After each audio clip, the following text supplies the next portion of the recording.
a maneira com que eu me aproximo de Deus. Como eu devo fazer isso? Salmo 63 é um salmo de Davi, e nós vamos ler a princípio só os 3 primeiros versículos. Salmo 63, de 1 a 3. Salmo de Davi, quando no deserto de Judá. Ó Deus, Tu és o meu Deus forte. Eu te busco ansiosamente. A minha alma tem sede de Ti. Meu corpo Te almeja como terra árida, exausta, sem água. Assim eu Te contemplo no santuário, para ver a Tua força e a Tua glória. Porque a Tua graça é melhor do que a vida, e os meus lábios Te louvam. Até o versículo 3. Irmãos, Davi escreveu esse salmo no deserto de Judá. E estudiosos atribuem o período que este salmo foi escrito ao período em que Davi estava sendo perseguido pelo seu próprio filho, Absalão. Houve uma insurreição civil coordenada pelo seu próprio filho, uma traição para tirar de Davi o trono. Davi então precisou fugir, e ele fugiu para o deserto de Judá. Que situação difícil, não é? Fugir para sobreviver ao seu próprio filho. E é interessante que Davi foi muito humilhado. O palácio foi tomado, coisas terríveis aconteceram no palácio de Davi neste período. Davi, na sua fuga, e com alguns homens valentes que faziam a sua proteção, moradores de Jerusalém tacaram pedras, apedrejaram Davi e o chamaram de cão, cachorro, que era uma grande ofensa no mundo antigo, acho que até mais do que hoje. Enfim, Davi estava passando por uma situação muito difícil. Ele não queria estar nessa situação, com certeza. Com certeza muitas coisas passavam sobre a sua cabeça. Mas neste momento ele faz essa oração. Nesses dias, ele faz esta oração do Salmo 63. Buscando a Deus. Buscando a Deus. Buscar a Deus é algo que nós devemos fazer em dias bons e em dias ruins. Em dias de sucesso, para reconhecer a sua mão, para louvar o seu nome, para ter gratidão, para dar testemunho sobre quem Deus é, em dias bons, em dia de sucesso. Mas esse aqui não era um dia de sucesso. Na verdade, é bem possível que Davi se sentisse fracassado familiarmente, com problemas no lar, problemas graves, que remontam inclusive sua culpa, sua negligência espiritual em favor da sua casa. Com certeza eram dias de fracasso político. Ele perdeu o apoio, ele foi expulso da capital, do palácio. A sua popularidade não estava tão bem vista assim entre as pessoas. Como eu disse, ele foi até apedrejado. Mas é nesse dia que Davi busca a Deus. Ele busca com algumas lições que eu gostaria de destacar. Antes de continuar, a tradição cristã, a história da tradição do cristianismo, nos conta e nos ensina que a igreja primitiva, a igreja dos primeiros séculos, século I, século II, até o século III, tinha o hábito de cantar este salmo nos cultos, principalmente quando a igreja estava sendo perseguida. No começo da história da igreja, os irmãos sabem que a igreja foi perseguida por judeus, perseguida pelos romanos. A igreja foi perseguida, caçada. E era um hábito, era um costume da igreja entoar este salmo, incluir este salmo nas suas liturgias, cantando como uma oração. Uma igreja que busca a Deus, busca também em momentos difíceis, em momentos de fracasso, mesmo na dificuldade, no deserto de Judá, a nossa vida é desafiada a buscar a Deus com intensidade.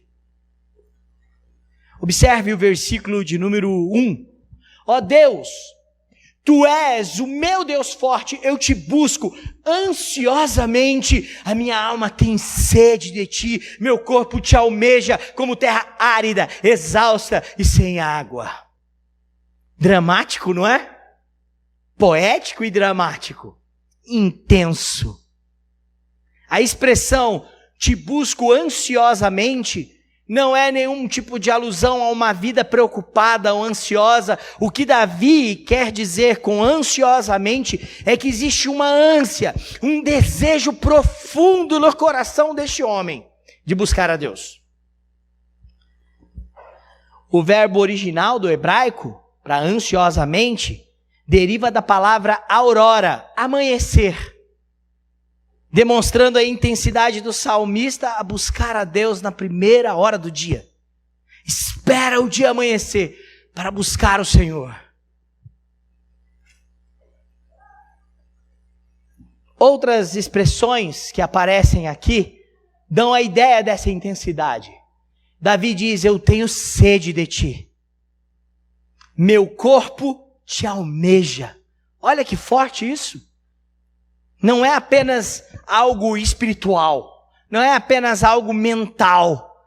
Davi, ele descreve a necessidade que ele tem pelo Senhor com um desejo físico. O meu corpo te almeja.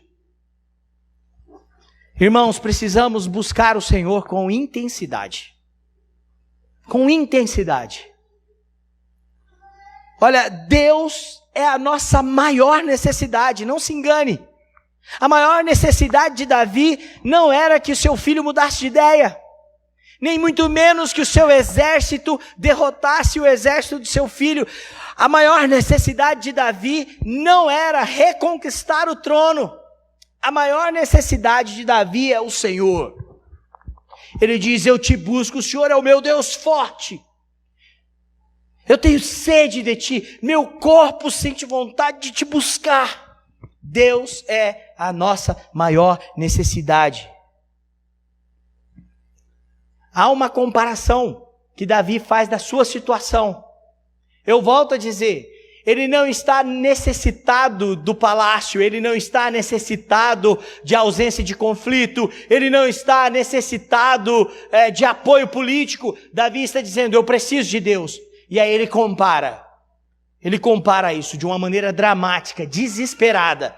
Qual é a maneira que ele encontra para comparar? Ele diz, como terra seca, árida, exausta, sem água.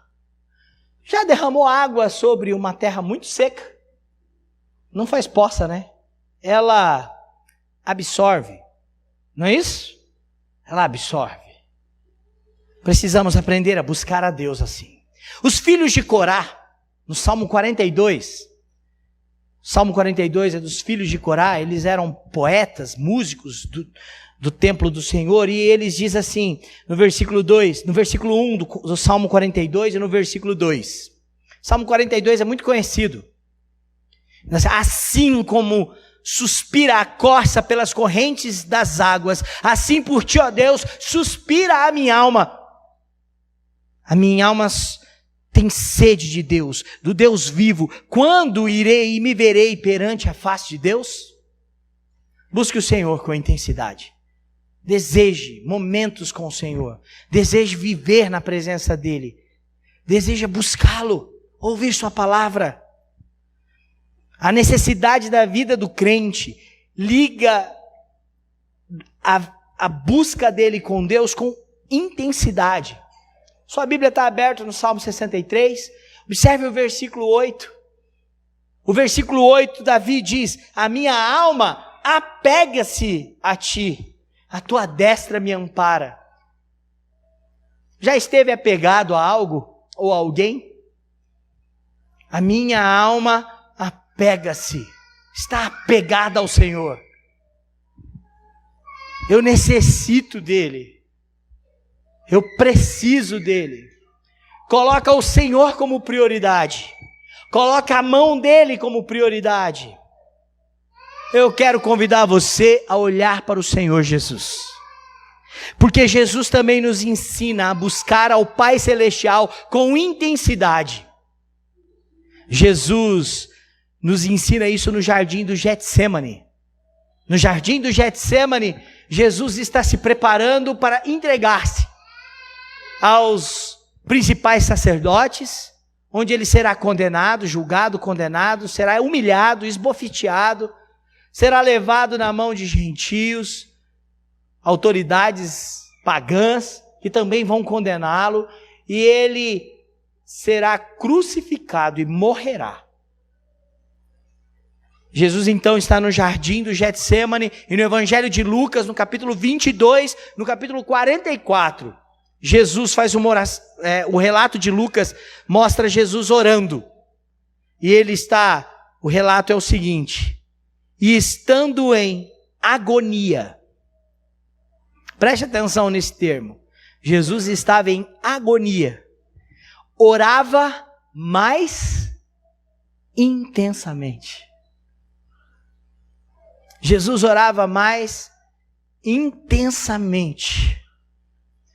A nossa tendência humana é, na hora da agonia, na hora da luta e do fracasso, a gente esmorecer na intensidade. Jesus orava mais intensamente. Quer um pouco mais de drama? O evangelista Lucas acrescenta: e aconteceu que o seu suor se tornou como gotas de sangue caindo sobre a terra. Intensidade. O escritor de Hebreus, ao falar da obra de Cristo, ao narrar a eficiência e a suficiência da obra do nosso Salvador, faz isso dizendo que ele fez de uma maneira tão intensa que foi suficiente. Hebreus capítulo 5, versículos 7 e 9, o autor de Hebreus diz: ele, Jesus, nos dias da sua carne, tendo oferecido com forte clamor, lágrimas, orações e súplicas a quem o podia livrar da morte, e tendo sido ouvido por causa da sua piedade, embora sendo filho, aprendeu a obediência pelas coisas que sofreu. E ele sofreu. Sofreu como homem a dor, sabendo o que é padecer a dor do homem, como diz Sérgio Pimenta. Intensidade. Segunda maneira de buscarmos a Deus no Salmo 63, que além de ser uma busca intensa por ser necessária a nós, essa busca a Deus também deve nos levar à contemplação. Contemplação é uma admiração absorta, é algo que nos toma. Admiração absorta, é algo que te faz admirar, ver detalhes. É mais do que ver, é mais do que perceber. Contemplação envolve detalhes, envolve meditação, envolve um olhar cuidadoso, detalhado. E esta meditação e este olhar detalhado nos leva à admiração daquilo que se contempla. Primeira vez que eu vi a Isabela, eu não pude entrar como hoje faz, tem parto, os pais assistem. Até se eu entrasse, irmãos, eu ia desmaiar. Não posso ver sangue, eu sou frouxo. Mas eu não pude entrar, e eu me lembro que a primeira vez que eu vi a Isabela foi de um vidro. Sabe aqueles vidros do quarto, o bebê estava lá, só tinha a Isabela. Lá em Campinas, no hospital em Campinas. Ah, irmãos, cada detalhe. Eu acho que eu vou ter Alzheimer um dia e vou esquecer de muitas coisas da minha vida. Não, eu não quero ter Alzheimer. Mas se eu tiver, eu acho que eu não vou esquecer disso. Dos detalhes, dos movimentos dos bracinhos. Ela meio que chorou, aí parou de chorar. Me lembro que passou um enfermeiro, ele era da altura do Webster, ou do Piquitito. Posso exagerar no tamanho. Ele era um negão, grandão. Ele passou, me deu moral, falou assim, é sua filha, que lindinha. Eu abracei o negão, beijei, chorei. Que dia maravilhoso de contemplação, né? Da beleza da minha filha, tão pequenininha. Já admirou algo assim? Talvez tenha sido a sua amada, no primeiro dia que você viu, que não conseguiu tirar os olhos da sua bela esposa ou namorada. Talvez tenha sido uma obra de arte, em que você foi pro... cara, você agora se garantiu. O Webster deu uma olhada para Fabiana, para Fabi, ó. Foi assim. Talvez uma grande obra de arte que você queria ver, enfim, uma paisagem da natureza. As cataratas do Iguaçu já foram lá? A televisão não é capaz de mostrar o que é as cataratas, né? A gente fica olhando, contemplando, vendo detalhes. Se você tiver um binóculo, você quer olhar detalhes de rochas, de fendas, de onde cai a água, não é assim? Contemplação é algo que nos leva à admiração e a observar detalhes, e isso nos encanta, isso nos toma, isso faz com que a gente fique vidrado. Davi está falando sobre contemplação, a maneira com que ele busca a Deus. O versículo de número 2 diz, assim eu te contemplo no santuário, para ver a tua força e a tua glória. Davi está lembrando do santuário, onde ele vai adorar. E ele usa a expressão contemplar. Assim eu te contemplo. Não é assim, eu tenho um encontro com Deus. Eu vou no santuário para fazer minhas obrigações religiosas. Eu vou lá porque senão o pastor manda um zap. Tá faltando na igreja, o que está acontecendo? Né? Não, ele está lembrando disso e dizendo, o motivo de eu ir no santuário é porque eu contemplo o Senhor. Eu contemplo para ver a sua força e a sua glória. Observe que essa contemplação, ela não acontece na natureza, embora ela possa acontecer. O Salmo 19, por exemplo, diz que os céus manifestam a glória de Deus, o firmamento anuncia as obras de suas mãos. Um dia discursa, outro dia sabedoria. Não há palavra, nenhum som sai deles, mas em toda a terra se faz ouvir a sua voz. E então se percorre um caminho para o sol. A natureza mostra que existe um Criador. Tá certo? Mas Davi não está falando de uma contemplação onde ele percebe na natureza que Deus existe. Davi também não está falando de uma contemplação baseada nele mesmo, internamente, numa contemplação onde ele precisa ficar em silêncio, num clima zen, individualista, e então ter uma experiência com Deus. Davi não está falando disso. Quando Davi usa a expressão que ele busca a Deus e contempla, ele faz isso no santuário. Porque no santuário é onde o povo de Deus adora. Contemplação é algo que se faz em meio à adoração. Eu vou repetir isso de novo, irmãos, isso é bíblico. Contemplação se faz em meio à adoração. Observe o Salmo 96, versículo 9. Adorai ao Senhor na beleza da sua santidade. Quem consegue ver a beleza de Deus é porque contempla o Senhor. E a sua santidade é o padrão de beleza dele. A verdade, irmãos, é que contemplação nos faz perceber Deus em meio à adoração. Quem adora vê o seu caráter.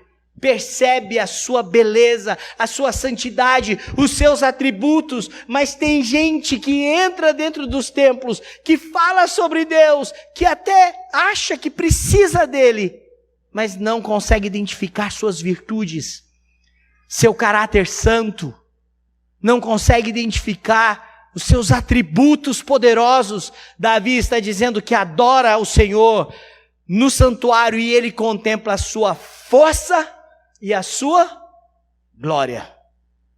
O que Davi via quando adorava? Um Deus forte. Ele começa o salmo assim, né? Ó Deus, tu és o meu Deus forte. E no versículo 2, ele diz, assim eu contemplo no santuário, para ver a tua força. A força de Davi não vem dele. A força de Davi é como a do apóstolo Paulo, que sabia estar contente em qualquer circunstância, tanto honrado como humilhado, conforme diz Filipenses 4. Tudo posso naquele que me fortalece. Quem contempla o Senhor, contempla a sua glória. Observe o versículo 2 para ver a sua força e a sua glória. O que acontece hoje, irmãos e irmãs, é que nós muitas vezes nos reunimos, mas nós não estamos mirando a contemplação na força e na glória de Deus. Nós miramos a nossa contemplação em homens, em músicas, em equipe de louvor, em pastores que podem ser engraçados e emocionantes ao mesmo tempo. Nós queremos contemplar algo que seja imediato, rápido, fast food. E esquecemos que os atributos de Deus são eternos, porque Ele é eterno. E essa é uma busca do nosso coração. Contemplação gera adoração. E nós adoramos Deus por quem Ele é. Olha o que diz o versículo 3, parte B. Assim os meus lábios te louvam. Olha o versículo 4. Assim cumpre-me bem dizer-te, enquanto eu viver, em teu nome eu levanto as minhas mãos. Eu me rendo. Contemplação nos leva à adoração. Mas também nos leva à meditação. Olha, se Davi entra no santuário para contemplar e ver a força e a glória do Senhor, no santuário ele também era instruído. O versículo 6, por exemplo, do Salmo 63, Davi vai dizer assim, olha, no meu leito, quando de ti me recordo, agora Davi não está falando do templo, do santuário, tá? Ele está falando quando ele está em casa. E aí ele se recorda do Senhor, ele se lembra daquilo que ele foi instruído no santuário, de que ele foi ensinado na lei de Deus, da adoração e da contemplação dele no culto, da força e da glória de Deus. Ele está dizendo, quando eu estou em casa, no meu leito, deitadinho, e eu me recordo de ti, em ti medito. Durante a vigília da noite eu fico pensando em ti. Fico meditando em ti. O Salmo 1, versículo 2. Diz que o bem-aventurado e a bem-aventurada é alguém que tem prazer na lei do Senhor. Contempla, medita na lei do Senhor de dia e de noite. Ele não fica andando com a Bíblia o tempo inteiro, recitando a Bíblia como um mantra. Não é nada disso não. Significa que ele se alimenta da Bíblia de uma forma que ele depois fica ruminando. Sabe? Fica lembrando daquilo na mente, no coração, aquilo que ele leu, aquilo que ele ouviu na pregação, que ele aprendeu na escola dominical, que ele fez na sua leitura devocional, do vídeo do YouTube do pastor Hernandes, ou do Nicodemos, ou do Jeremias, que ele assistiu, do Mauro Meister. Ele fica meditando naquelas coisas e aquilo é aplicado no seu coração. Ele contempla, como alguém que medita sobre o que viu, conheceu e aprendeu sobre Deus. Existe espaço na minha e na sua vida para contemplação de Deus? Ou nós temos contemplado apenas a vida dos outros na tela do Instagram? Ou a única coisa que nós temos contemplado é algo que mais se parece com um TikTok e que passa muito rápido sobre os nossos dedos, a nossa mente, o nosso coração e apresenta um estilo de vida vazio?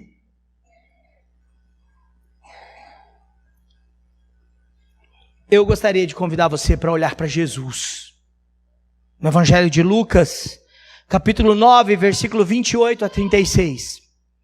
Jesus convida 3 discípulos para subir numa montanha com ele.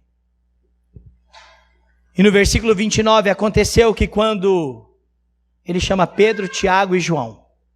Versículo 29 de Lucas, capítulo 9. E aconteceu que quando ele orava, a aparência do seu rosto se transfigurou e suas vestes resplandeceram de brancura.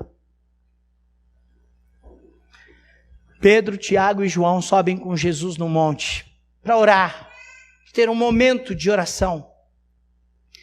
Não significa que a gente deva só orar no monte, ou que isso tenha um fator espiritual. Jesus procurou um lugar tranquilo, calmo, um lugar adequado para estar em oração, junto com pessoas que ele compartilhava o seu ministério. Então eles sobem num monte, e neste monte, Jesus é transfigurado. É interessante porque os discípulos não entendem isso, eles veem mais outros homens perto de Jesus e os reconhecem como Moisés, Elias. Eles estavam em glória e falavam com Jesus. Pedro e os seus companheiros estavam tomados de sono, mas ficaram ali e até tiveram uma ideia, vamos fazer uma tenda, vamos ficar aqui. Eles falam para Jesus, é bom estarmos aqui, vamos ficar aqui.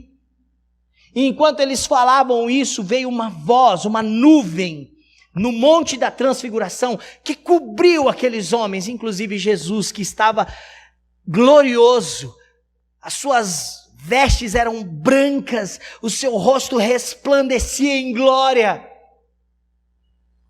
E do meio da nuvem eles ouvem uma voz no versículo de número 35. Este é o meu filho, o meu eleito, a ele ouvi. Este é o meu filho, escutem o que ele está dizendo. Ouça o que ele diz. Moisés é a lei, Elias é o profeta. Jesus testifica da lei e dos profetas. Escutem o que o meu filho tem a dizer para vocês. Eu o elegi, eu escolhi para isso. O que isso tem a ver com contemplação e a nossa busca por Deus?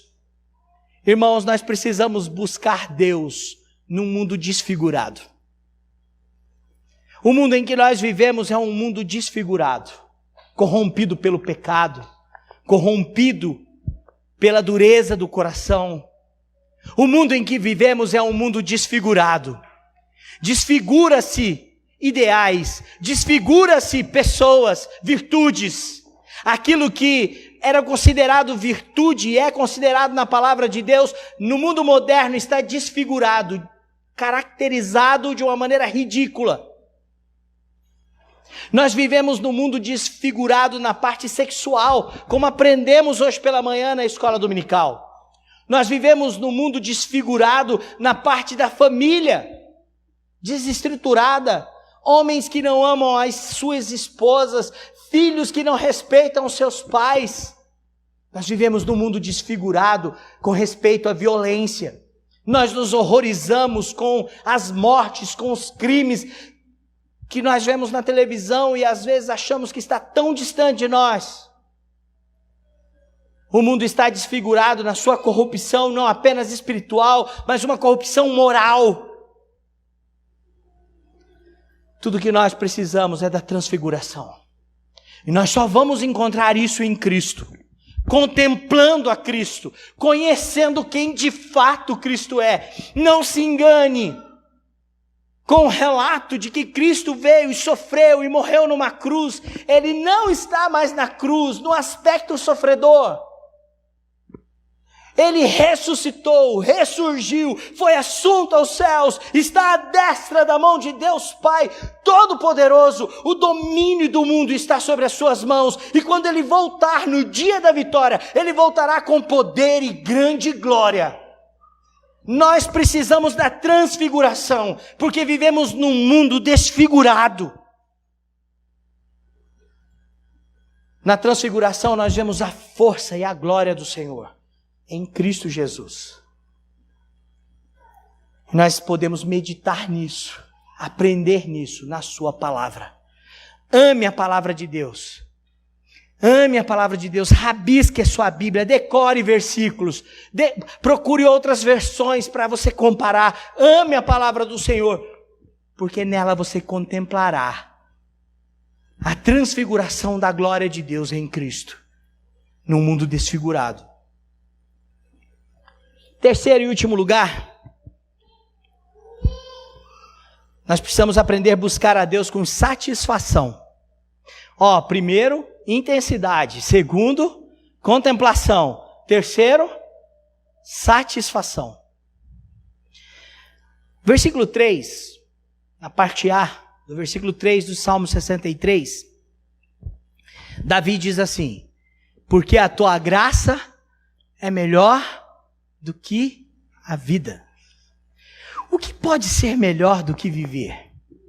Os existencialistas, né, presbítero Wilson e Heraldo, que são professores da Escola Bíblica Dominical dos Jovens e estão ensinando isso sobre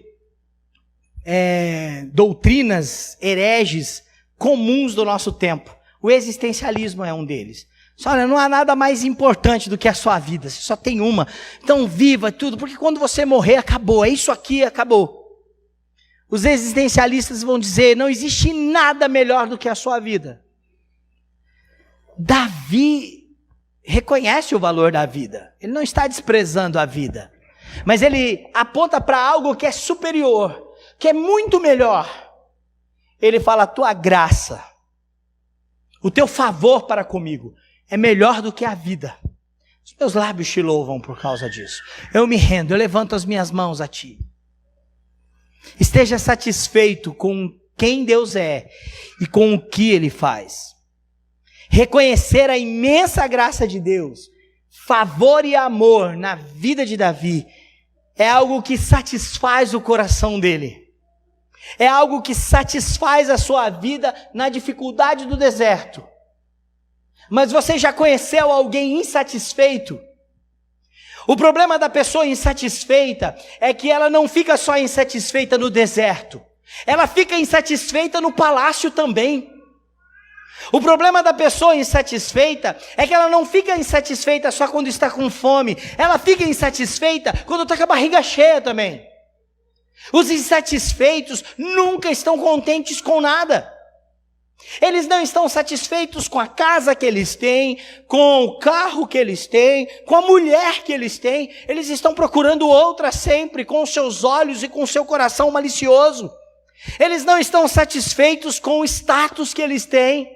Pessoas insatisfeitas são como um buraco negro que consome tudo, mas nada pode preenchê-los. Mas o coração satisfeito se satisfaz com o eterno.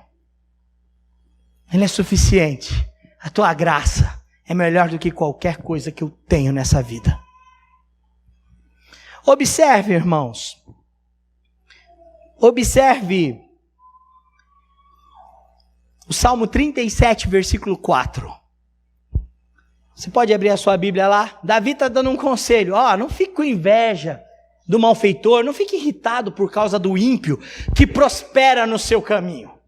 O ímpio está lá prosperando, a pessoa está vendo o ímpio. Não fique insatisfeito por causa do ímpio prosperar, não. Aí no versículo 4, aí o versículo 3 ele diz, confia no Senhor. Não é isso?